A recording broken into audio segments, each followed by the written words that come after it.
Hi అండి, welcome back to our channel అండి. ఇవాళ మనం సజ్జ బూరెలు ప్రిపేర్ చేసుకుందాం. చూసారా ప్రతి ఒక్కరు కూడా ఎలా పొంగుతూ బాగా వచ్చాయో. బెల్లం ఇలాగా ముందుగా దంచి పెట్టుకునేసి ఒక గిన్నెలో వేసుకొని కొంచెం వాటర్ వేసుకోవాలి.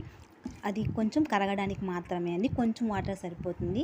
ఇప్పుడు అలా కరిగిన వాటర్ని ఏంటంటే సజ్జ పిండి నేను ఇది మిషన్ కాడించుకొని వచ్చాను. కొంచెం పించ్ ఆఫ్ సాల్ట్ వేసేసుకొని కలిపేసుకున్న తర్వాత మనం ముందుగా కరిగించుకున్న బెల్లం వాటర్ అనేది ఇందులో వేసుకుంటూ మనం చపాతీ పిండిని ఎలా అయితే ఇలా బాగా నొక్కి పెట్టి ఇలా కలుపుతామో అలా బాగా నొక్కి పెట్టి కలపాలండి.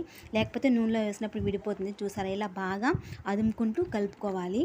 కలిపేసుకున్న తర్వాత పక్కన పెట్టుకొని నానాల్సిన పని లేదని పక్కన పెట్టుకొని ఇప్పుడు ఆయిల్ హీట్ చేసుకున్న తర్వాత ఏంటంటే ఇలా ఒక కవర్ తీసేసుకొని దాని మీద వాటర్ అద్దుకుంటూ ఇలా మనం ప్రిపేర్ చేసుకోవడమే ఈ వడల్ని. చూసారా ఎలా బాగా పొంగుతూ బాగా వచ్చిందో.